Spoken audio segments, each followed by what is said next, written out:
안녕하세요. 화려한 싱글로 컴백한 30대 여성이에요. 저는 오늘 혹시나 사연 들으시는 분들 중 이혼을 결심하기까지 밤새 뒤척이며 골머리를 앓던 저처럼 지금 마음고생을 하고 계신 분들께 이혼을 너무 어렵게 생각하실 필요 없다는 말씀을 드리고 싶어 이렇게 사연을 보내게 되었습니다. 이혼한 게 얼마나 대단한 자랑거리라고 조언까지 하려 드냐 싶으실 수도 있지만 글쎄요. 조언까지는 아니에요. 사람마다 개인적인 사정이 있으니 제가 내린 결정이 제일 옳다고는 말할 수 없을 테니까요. 하지만 저는 요즘 전에 없이 잘 지내고 있습니다. 그러니 저는 제가 최선의 결정을 내렸다고 믿고 요만큼도 후회하지 않고 있어요. 이혼을 하고 나니 이렇게 속이 후련하고 편한데 그동안 뭐가 그렇게 두렵고 무서워서 시간만 끌고 있었는지 그런 인간의 아내로 흘려보낸 제 꽃같은 시절이 아쉽기만 합니다. 저와 남편 사이에 아이는 없어요. 그리고 처음부터 아이 생각이 없던 건 아니었지요. 결혼하자마자 직장을 관둔 것도 아이를 갖기 위해서였으니까요. 하지만 제가 직장을 관두기가 무섭게 남편은 완전히 다른 사람처럼 변했고 그런 남편의 모습에 진절머리가 난 이후로는 아예 아이를 가지려는 시도조차 안 하게 되더라고요. 그런데 이런 사정을 아는 친구가 언젠가 물었습니다. 그럼 아이가 있었으면 잘 살지 않았겠냐. 하지만 사람이 하나를 보면 열을 안다고 남편은 아이가 있다고 해서 크게 달랐을 것 같지 않아요. 오히려 제 신세만 2배, 3배로 고달퍼졌을 테지요. 그리고 다들 이야기하니까 저도 밝히자면 저희 또한 요즘 대세라는 반반 결혼을 했습니다. 남편이나 저나 당시의 벌이는 비슷한 편이었어요.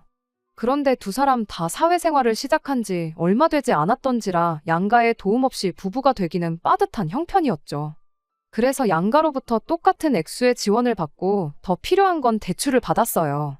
그런데 결혼하고 얼마 지나지 않아 남편이 아이 얘기를 꺼내기 시작했습니다.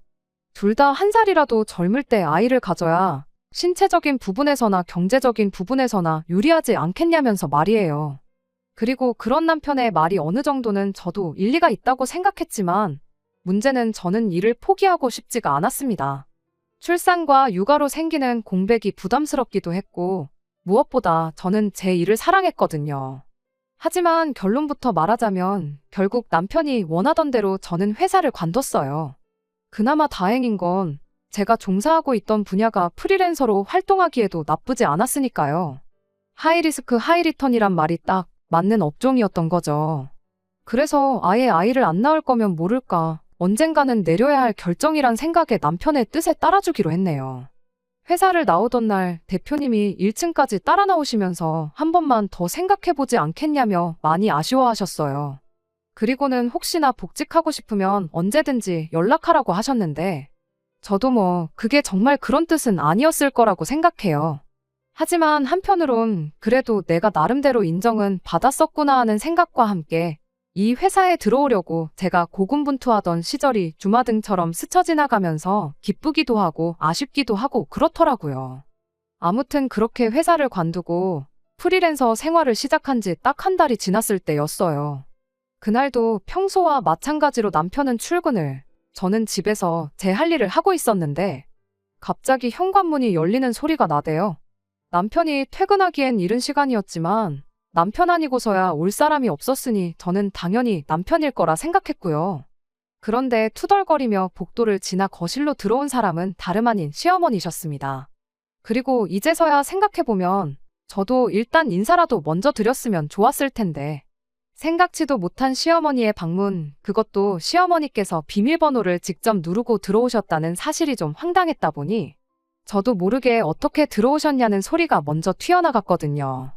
그랬더니 내 아들이 비밀번호를 알려줬다며 신경질을 확 내시는데 지금 이게 다 뭐지 싶으면서도 아무튼 안 좋은 상황이란 건 바로 알 수 있었죠. 그리고 그때 제가 뭐라고 대꾸를 하기도 전에 시어머니께선 너 정말 직장을 관뒀냐며 따지듯이 물어오셨습니다. 어떻게 당신한테 말 한마디 없이 멋대로 회사를 관둘 수가 있냐면서요. 그런데 저로선 솔직히 그런 시어머니의 말씀이 쉽게 납득이 가질 않았어요. 저는 다 큰 성인이고 게다가 남편과 충분한 상의 끝에 내린 결정이었으니까요. 그리고 무엇보다 제가 회사를 관뒀다는 사실이 이렇게 시어머니께서 막무가내로 찾아오셔선 마치 저를 취조하듯 물으실 일인가 싶은 게 여러 가지로 황당하단 생각밖에 안 들더라고요. 그리고 동시에 남편에 대한 약간의 원망스러운 마음도 들었습니다. 왜 진작에 내가 회사를 관뒀다는 걸 시어머니께 말씀드리지 않은 거며, 그렇다고 해도 왜 우리 둘이 사는 집 비밀번호까지 시어머니한테 알려드렸어야 하나 싶고, 알려드렸으면 알려드렸다고 적어도 나한테 전화 한 통은 해줬어야 하는 거 아닌가 싶었으니까요. 하지만 이런 복잡한 제 마음을 시어머니께선 아시는지 모르시는지 계속해서 당신할 말만 이어나가셨습니다. 그리고 저는 어쨌든 그 당시엔 처음 겪어본 상황이었다 보니 어떻게 대처를 해야 할지 도통 감이 오질 않아 저도 모르게 꿀먹은 사람 마냥 입도 뻥긋 못하고 당하고만 있었죠. 그런데 그때 다시 한번 현관문 열리는 소리가 났고, 이번엔 분명 남편일 거란 생각에 말 그대로 긴장이 풀리더라고요. 이제 그만 시달리겠구나 하는 생각에 마치 구세주가 등장한 것 같았달까요? 그리고 그때 제가 바란 건 딱 하나였어요. 다른 건 모르겠고 적어도 제가 왜 회사를 관두게 된 건지 남편이 시어머니한테 확실히 말씀드렸으면 했죠. 하지만 남편이 보인 태도는 말 그대로 기가 막혔습니다. 아이 타령을 해대면서 자기가 먼저 관두라고 했다는 이야기는 쏙 빼곤 마치 제가 프리랜서로 큰돈을 벌고 싶어 회사를 관뒀다는 식으로 시어머니께 말씀을 드리고 있었으니까요. 그러면서 마치 자기도 반대를 했는데 제가 멋대로 관뒀다는 식으로 말을 하는데, 어찌나 기가 막히던지 아까와는 또 다른 의미로 말이 안 나오더라고요. 아무리 시어머니가 무서워도 그렇지 버젓이 나를 앞에 두고 어떻게 저럴 수가 있나 싶었습니다. 그리고 그때 처음으로 내가 이런 비열한 겁쟁이랑 결혼을 했구나 하는 생각에 정말 우라가 치밀었지요. 시어머니께서는 당신 아들이 외벌이하면서 살아야 할 줄 알았으면 이 결혼은 안 시켰을 거라며 급기야는 사기 결혼이란 말까지 운운하셨어요. 당신 아들이 뭐가 아쉬워서 집에서 노는 저를 먹여 살리면서 혼자 뼈 빠지게 대출까지 갚아야 하냐고요. 그리고 여기선 저도 마치 저를 기생충처럼 몰고 가시는 시어머니의 태도에 화가 나서 저도 마냥 놀고 있는 게 아니다, 프리랜서로 일을 할 거다 했더니 시어머니께선 콧웃음을 치시면서 그래서 회사 관두고 지금까지 얼마나 벌었냐고 하시대요. 그런데 그 무렵엔 솔직히 이제 회사 관둔 지 한 달이었는데 벌이는 무슨 벌이가 있었겠어요. 그러니 또 저로서는 억울하긴 했지만 동시에 시쳇말로 깨갱하고 납작 엎드릴 수밖에 없었죠. 그리고 그제서야 시어머니께서 본심을 드러내셨습니다. 당신 아들이 외벌이를 하는 한 친정에는 아무것도 해주지 말라고 당신은 절대로 그 꼴은 못 본다고 하셨거든요. 그런데 저는 이런 시어머니의 말씀이 솔직히 황당하기 짝이 없었어요. 막말로 제가 뭐 얼마나 친정에 퍼주고 있었다면 모를까. 친정에 하는 거라곤 시댁과 똑같이 매달 30만 원씩 드리는 용돈이 전부였으니까요. 그런데 시어머니께선 이제 그 30만 원도 내 아들이 피땀 흘려 번 돈이니 친정에는 절대 주지 말라는 말씀이 하고 싶으셨던 모양이더라고요. 순간 짜증도 나고 한편으론 뭐랄까 비참했달까요?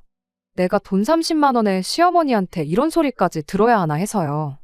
게다가 남편도 뭐 그러면 그런 시어머니를 말리는 흉내라도 내야 하는데 무슨 동네 불구경하듯 가만히 있으니 저로서도 말이 곱게는 안 나가더라고요. 그래서 걱정 마시라고 그렇지 않아도 안 드릴 생각이었다고 했어요. 그리고 시어머니께서도 당신이 원하시는 대답을 들으셨으면 그만 좀 하셔야 하는데 굳이 또 덧붙이시기를 매달 드리는 용돈뿐만이 아니라 명절이고 경조사고 친정 부모님 생신 때도 뭐 하나 당신 아들 돈으로 챙기다가 걸리면 가만 안 두겠다는데 진짜 시어머니고 어른이지만 할 말 못할 말 구분도 못 하시는구나 싶은 게 저런 분을 평생 어떻게 가족으로 생각하고 살아야 하나 싶대요. 아무튼 그렇게 시어머니께선 당신이 하고 싶던 이야기만 쏟아내곤 뒤도 안 돌아보고 집으로 돌아가셨어요. 시끄러웠던 집안은 언제 그랬냐는 듯이 조용해졌고요. 그리고 저는 이제 남편이 어떤 식으로든 저에게 해명이든 설명이든 무슨 말이라도 할 거라 생각했는데 남편이 꺼낸 이야기는 제 예상과는 완전히 달랐습니다. 시어머니 말씀이 다 맞는 얘기라면서 솔직히 지난 한 달 동안 자기가 너무 힘들었대요. 돈 생각만 하면 막 머리가 아프고 심장이 뛰고 스트레스가 이만저만이 아니었다나요? 기가 막혔어요. 잘 다니는 회사를 관두라고 사람을 들쑤신 게 누군데 지금 내가 지를 원망해도 부족할 판에. 뻔뻔한 남편의 태도에 정말이지 할 말이 없었습니다. 게다가 제가 회사를 나온 지 몇 달이 된 것도 아니고 딱 한 달이었잖아요. 그러니 저로서는 솔직히 막말로 남편이 몇 달이나 혼자서 가정을 꾸려나간 것도 아닌데 벌써부터 더럽게 생색이다 싶은 게 치졸하고 치사하단 생각뿐이 안 들었지요. 그래서 저도 억울한 제 마음을 쏟아내며 당신 정말 너무한다 했더니 한 달 동안 수입이 빵원인 제 자신을 탓해야지 왜 자기한테 그러냐면서 됐다고 말 나온 김에 이제 돈 관리는 각자 하자대요. 생활비도 이제 매주 자기한테 타서 쓰고 영수증도 가져오라면서요. 그리고 이때 진짜 진심으로 이혼을 고민했어요. 제가 평생 수입이 빵원일 리는 없으니 이런 상황이 얼마 가지 않을 건 분명했지만 남편의 본색을 알아차린 것 같았달까요? 그런데 한편으로는 결혼한 지 반년도 안 돼서 이혼을 한다고 하면 주변에서 얼마나 떠들어댈까 싶고 한편으론 친정부모님 체면도 걱정이 되더라고요. 그래서 결국 이혼 소리는 못 꺼내고 대신 일단 하루빨리 다시 돈부터 벌어야 한다는 생각에 이튿날 날이 밝기가 무섭게 전 직장을 찾아갔습니다. 그런데 저를 맞으시는 대표님의 표정이 아주 반갑기만 한 것은 아니었어요. 뭔가 제가 부탁하면 어떻게 거절을 해야 하나 하는 난감함이 얼굴에 그대로 드러나 있었거든요. 그리고 그런 대표님의 표정을 보고 나니 저도 자존심이 있지 차마 돌아오고 싶단 말은 할 수가 없었습니다. 부탁이란 게 하는 사람도 어렵지만 거절해야 하는 사람 입장도 쉽지는 않으니까요. 그리고 저는 무엇보다도 대표님과 제 관계를 허투루 날려버리고 싶진 않기도 했어요. 업계 내에선 꽤나 영향력이 있는 사람이기도 했고 그래서 그냥 별의미 없는 이야기만 조금 주고받다가 웃는 얼굴로 돌아 나왔네요. 남편은 퇴근하고 집에 들어오기가 무섭게 복직은 했냐, 언제부터 다시 출근하냐며 질문 공세를 쏟아냈습니다. 그래서 제가 복직은 안 한다고 했더니 저보다 더 실망한 티를 팍팍 내면서는 그럴 줄 알았다면서 이제 정말 어떡하냐고 이달도 자기 혼자 벌어야 하는 거냐며 한숨을 푹푹 내쉬는 거예요. 하지만 남편의 개차반 같은 짓거리는 거기서 끝이 아니었습니다. 며칠 뒤 아침을 차리고 있는데 남편이 대뜸 오늘 아버님 건강검진이 있다며 저더러 모시고 다녀오라대요. 그리고 저도 뭐 바쁜 게 아니었으니 남편이 곱게 부탁했으면 별말 없이 알겠다고 했을 텐데 대뜸 한다는 소리가 생활비를 받았으려면 저도 뭐 하는 일이 있어야 할 거 아니냐면서 앞으로는 자기가 이것저것 시킬 거니까 그때마다 군소리 없이 그냥 하라는 대로 하면 된다나요? 게다가 그뿐만이 아니었습니다. 생활비를 얼마를 주는데 메뉴가 이게 뭐냐? 청소는 왜 이렇게 해놨냐 해가며 자꾸 트집을 잡는데 하루는 진짜 내가 왜 이런 소리까지 들으며 살아야 하나 싶은 게 말 그대로 현타가 오더라고요.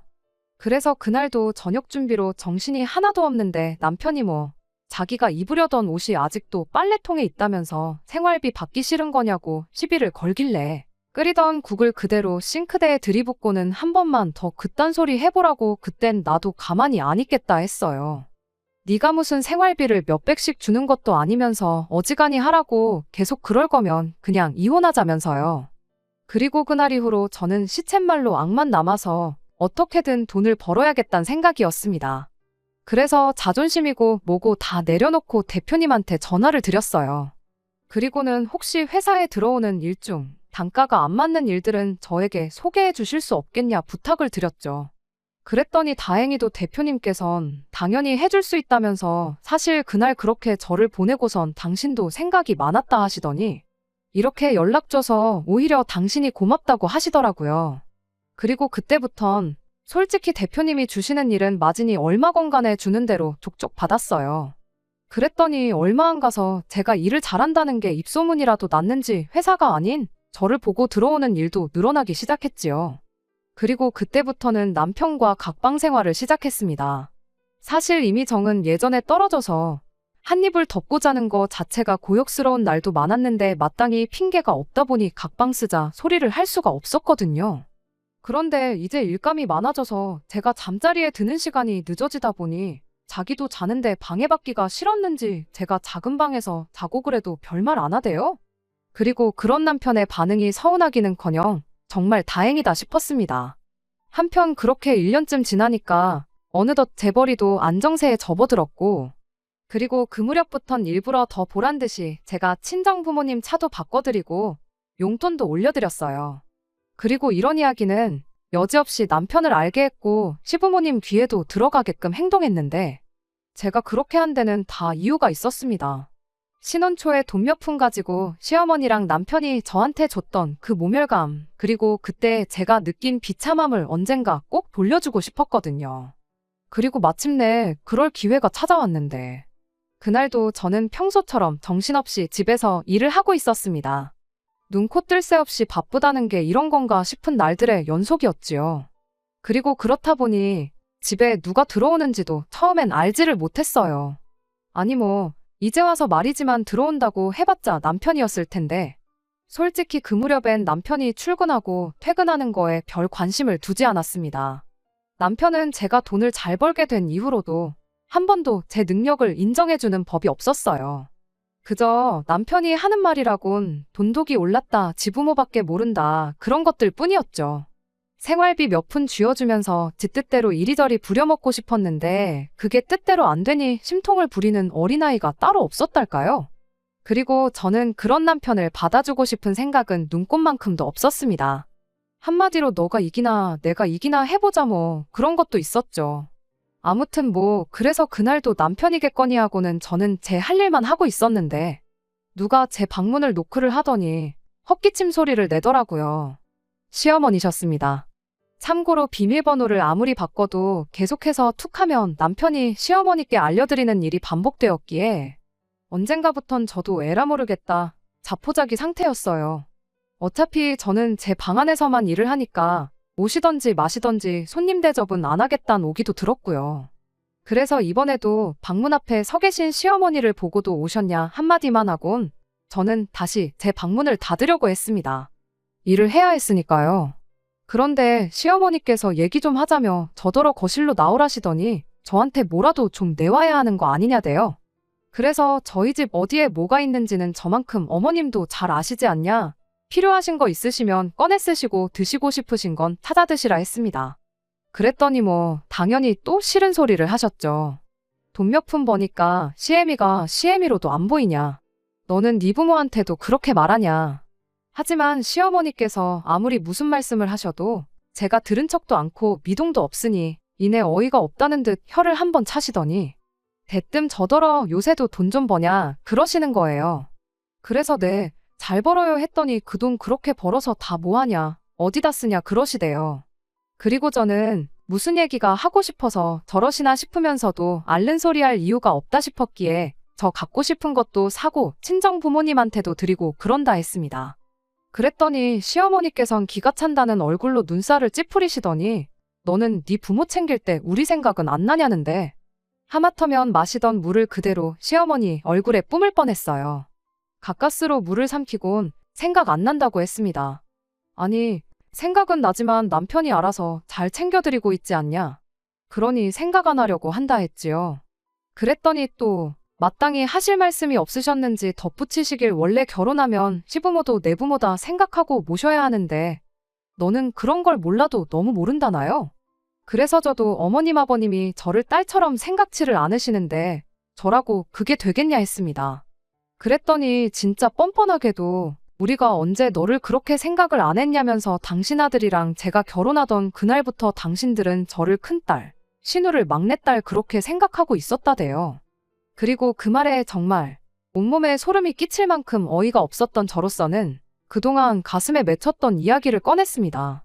그렇게 생각하시는 분이 제가 직장 관두고 겨우 한 달 쉬었을 때 찾아오셔선 그렇게 막말을 해대셨냐고 저를 마치 거머리 기생충처럼 표현하셨지 않냐고요. 그러니까 시어머니께서 하신 말씀이 가관이었습니다. 그게 다 저 잘 되라고 한 얘기였다고 하셨거든요. 그러면서 제가 당신의 진심을 몰라줘도 너무 몰라준다면서 섭섭하다는데 도대체 무슨 꿍꿍이로 저런 말도 안 되는 억지를 써가면서 나오지도 않는 눈물을 쥐어짜내나 싶은 게 저로서는 말 그대로 한편의 쇼를 보는 듯 했지요.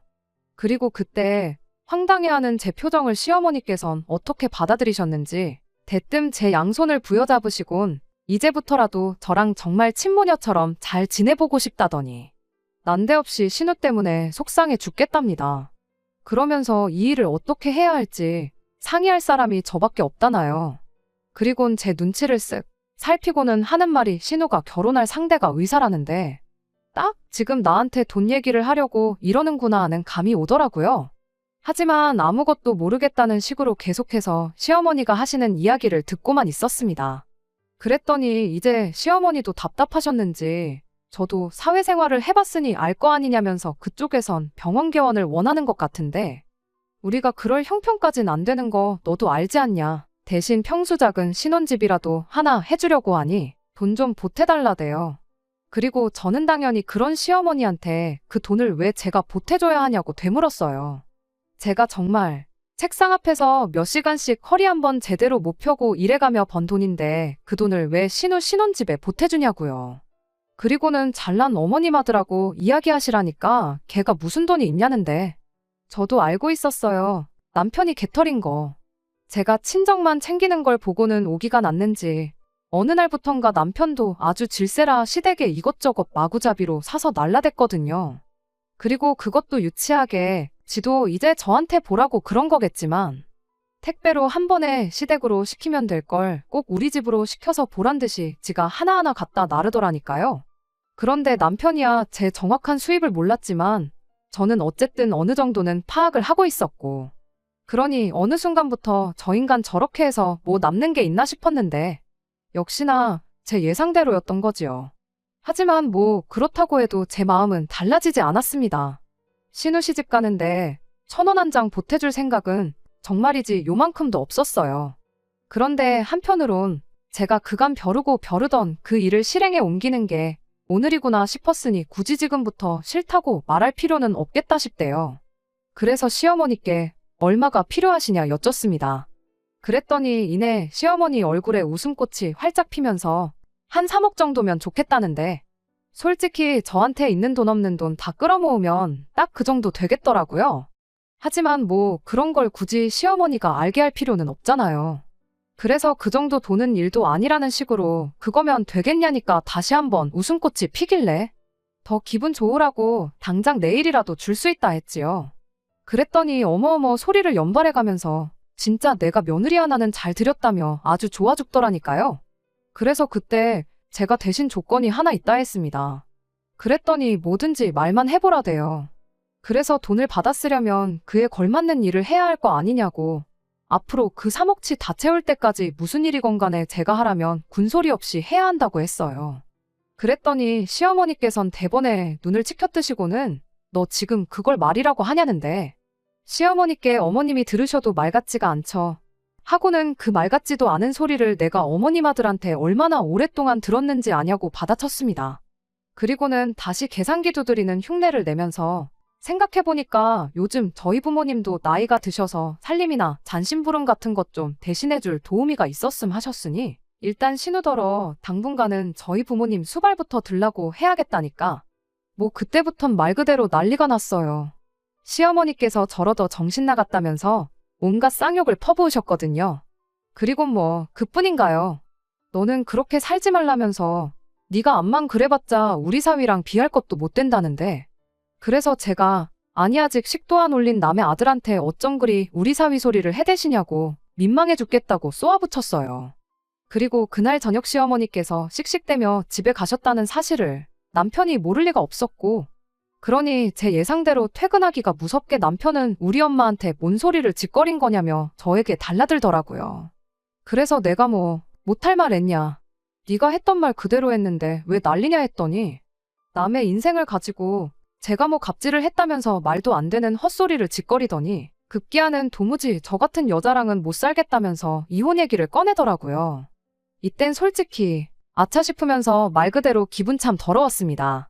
이혼 얘기를 꺼내도 내가 꺼냈어야 하는데 하는 생각 때문에요. 하지만 뭐 그렇다고 제가 이혼만은 못한다 할 것도 아니고 그래서 알겠다고 내일이라도 당장 하자고 했어요. 그랬더니 남편이 좀 당황한 표정을 하더니 이내 실실 웃으면서 이혼해봤자 저만 손해라대요. 재산 분할하면 제 재산의 절반은 자기 몫이라면서 말이에요. 그래서 제가 또다시 아무것도 몰랐다는 얼굴로 정말이냐 물었더니 저더러 너는 돈독이 올라서 일만 하니까 세상 돌아가는 것도 모르냐면서 원래 부부가 이혼하면 재산은 반반으로 갖는 거랍니다. 특히나 우리처럼 반반 결혼한 부부는 헤어질 때도 무조건 반반 갖는 거라나요? 어쩜 인간이 저렇게 단순하고 멍청한가? 저런 머리로 직장 생활을 어떻게 하나? 한심하단 생각을 넘어서 갑갑하고 한편으론 저런 인간 뭘 보고 내가 결혼을 했나 하는 자괴감까지 드는 게 참으로 복잡한 심정이었습니다.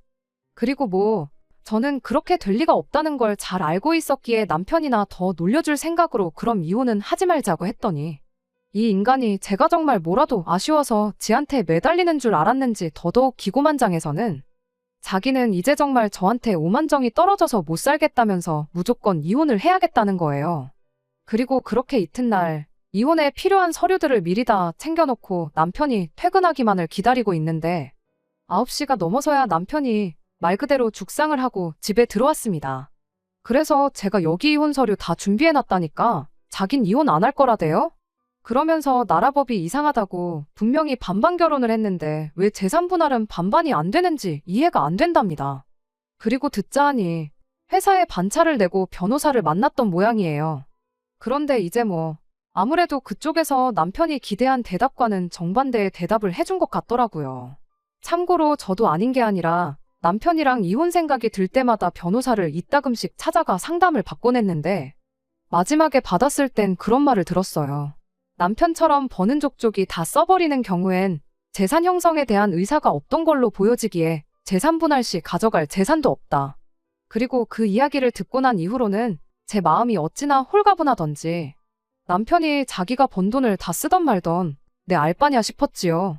게다가 물론 저도 제 나름대로 제 재산을 지키기 위해 법적인 테두리 안에서 이런저런 손을 써두고는 있었습니다만 그건 여기서 제가 다 열거하긴 좀 그렇고 아무튼 저는 언제 이혼하더라도 두려울 게 없었던 거죠.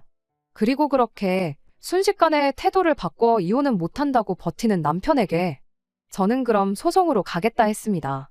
그래서 얼마나 시간이 걸리건 간에 당신 팬티 한 장까지 다 털어가겠다고 그랬죠. 참고로 못 믿는 구석이 있어서 한 소리는 아닌데 싸움이란 게 원래 기세가 반이라잖아요. 그리고 그땐 저도 좀 악에 받쳐서 말이 세게 나간 것도 있어요.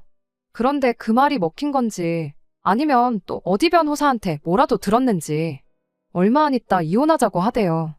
대신 자기 재산에는 손 떼지 말라면서.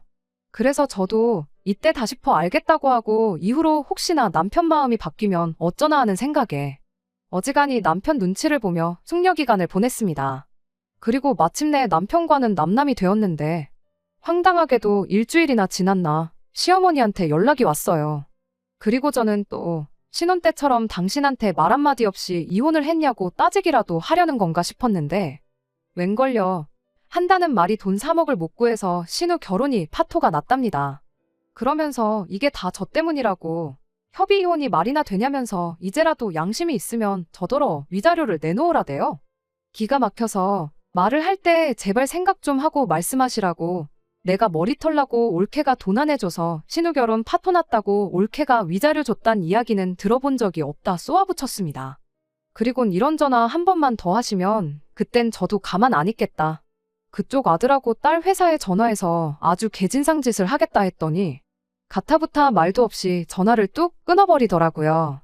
그리고 이후로 새벽에 자냐는 문자는 기본이고 제가 없으니까 살맛이 안 난다는 개똥 같은 문자가 번호도 없이 몇 번인가 오곤 했는데 그럴 때마다 치졸하고 비열했던 남편의 얼굴이 떠오르면서 어찌나 밥맛이 떨어지던지. 그래서 결국 핸드폰 번호는 바꿨고 살던 동네도 이사했어요. 이혼하자마자 아파트 팔아서 서로 재산 정리하고 그리고는 그래도 동네도 익숙하고 그래서 근처에 집을 구했었는데 이래저래 시달리고 그러니까 익숙이고 뭐고 이사를 하는 게 맞겠더라고요. 그리고 그렇게 정신사나운 얼마간의 시간이 지나고 나니 지금의 평화가 찾아왔습니다. 진작에 이혼했어야 했는데 뭘 그렇게 걱정했었나 싶어요. 일단 제가 알게 된 건 사람들이 생각보다 남의 일에 크게 관심이 없다는 거예요. 그뿐인가요? 저희 부모님께선 체면이고 뭐고 내 딸이 잘 사는 게 제일 중요한 거라면서 제가 이혼을 못하고 버텨왔다는 사실에 어찌나 속상해 하시던지요. 그 밖에도 제 친구들은 이혼도 능력이 되니까 하는 거라며 멋있다고 축혀 세워주기까지 하는데 이건 솔직히 친구들이니까 하는 소리겠죠 그래도 같이 웃어넘길 수 있는 사람들이 곁에 있다는 게 다행이다 싶습니다. 그리고 마지막으로 저는 지금 전 직장의 대표님과 진지하게 만남을 갖기 시작했어요. 똥차가 가고 벤츠가 온다더니 그 말이 정말 딱이다 싶네요. 그리고 저도 그 벤츠에 어울릴 멋진 사람이 되려고 열심히 노력 중입니다. 그런 결혼은 또 할 거냐고요? 그건 모르겠어요. 하지만 당장은 그 어떤 후회도 남지 않게 최선을 다할 거예요. 그래서 연애도 일도 두 마리 토끼 다 놓치지 않겠습니다. 끝까지 들어주셔서 감사합니다. 오늘의 사연은 여기까지입니다. 구독과 좋아요, 알람 설정 부탁드리고 더 좋은 사연으로 다시 찾아뵙겠습니다. 감사합니다.